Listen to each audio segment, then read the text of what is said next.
The wind cut through the city like shards of glass, howling between the buildings and biting at exposed skin. Maya kept her head down, clutching her thin bag against her chest as she hurried along the icy sidewalk.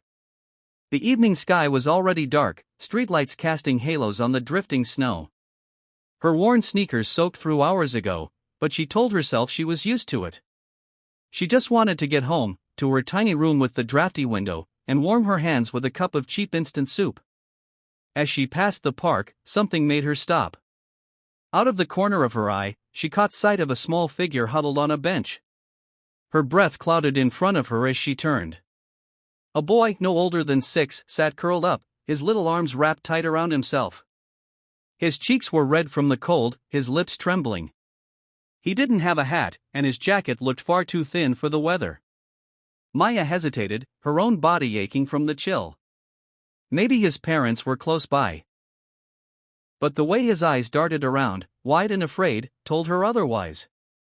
She stepped closer, the snow crunching under her feet. "Hey," she said softly, kneeling so they were eye level. "Are you okay?" The boy shook his head, a tear sliding down his frozen cheek. And in that instant, Maya felt the cold a little less, because something warmer than the winter wind had stirred inside her. The boy's name was Eli. His voice was small and shaky as he told her he'd been walking with his dad in the park, but when he turned around, his father was gone. He'd tried to find him, but the paths all looked the same in the falling snow. Maya glanced around, no one in sight, just the muffled quiet of winter swallowing the park. She could see his little hands trembling, fingertips pink and stiff from the cold. Without thinking twice, she shrugged off her coat. It was the only warm one she owned, bought after weeks of saving from her part-time job, but at that moment, it didn't matter. She wrapped it gently around Eli's shoulders, pulling the zipper up to his chin. "It's okay," she whispered, rubbing his arms through the fabric. "You're safe now." Eli sniffled, his tears slowing. He looked up at her with eyes that were too big and too scared for someone his age. She knelt there beside him, ignoring the snowflakes melting into her sweater, and held his hands between hers, trying to rub warmth into them. For a few minutes, neither of them spoke. The cold air stung her skin, but she stayed still, watching the boy's breathing grow steadier. Maya wasn't sure what to do next, but she knew one thing for certain: she couldn't just leave him there. In a world that could feel so harsh, sometimes the only thing that mattered was making sure someone else felt a little less alone. A sudden voice shattered the quiet. "Eli." It was deep, urgent, and edged with panic. Maya turned to see a tall man running toward them, his dark coat whipping behind him, expensive shoes slipping slightly on the icy path. His eyes locked on the boy, and relief flooded his face. Eli leapt from the bench, still wrapped in Maya's coat, and ran into the man's arms. The stranger knelt, clutching his son tightly, murmuring something Maya couldn't quite hear over the wind. For a moment, it felt like the world had shrunk to just the two of them. Then the man's gaze shifted to her. His brow furrowed, taking in her thin sweater, the snow in her hair, and the fact that his son was bundled in a coat far too big for him. "You gave him your coat?" he asked, almost as if he couldn't believe it. Maya just nodded. He was freezing. For a moment, he looked like he wanted to say more, but Eli tugged at his sleeve, eager to leave the cold. The man pulled his son close, then turned back to Maya. "Thank you," he said, his voice low but sincere. She managed a small smile. "Take care of him." And before the man could ask her name or offer anything more, Maya turned and walked away, her breath visible in the frigid air. Snow swirled around her, clinging to her thin clothes, but she felt lighter somehow, warmer in a way that had nothing to do with winter coats. The small mattress in her one-room apartment, trying to ignore the draft seeping in through the cracked window.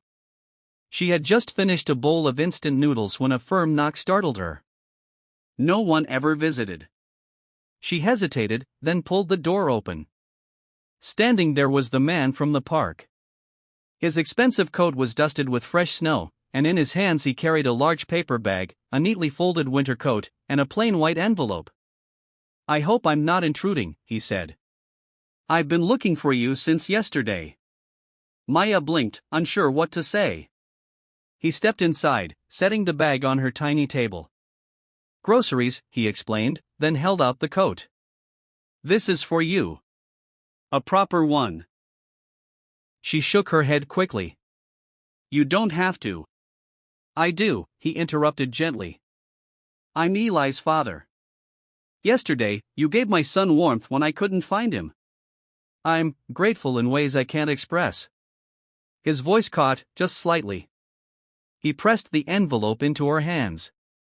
There's a scholarship inside. Full tuition. Any college you want. No conditions. Just, thank you. Maya's breath hitched as she opened it, the papers inside making her vision blur with tears. The man gave a small smile. Kindness like yours deserves more than words. For a moment, the tiny room felt brighter, as if the cold outside had no way in. Maya stood there in the doorway, the new coat clutched to her chest, the weight of the envelope still warm in her hands.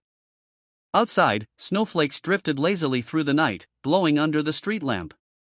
She looked up at Eli's father, trying to find words, but her throat felt tight. I don't know what to say, she finally managed, her voice barely above a whisper.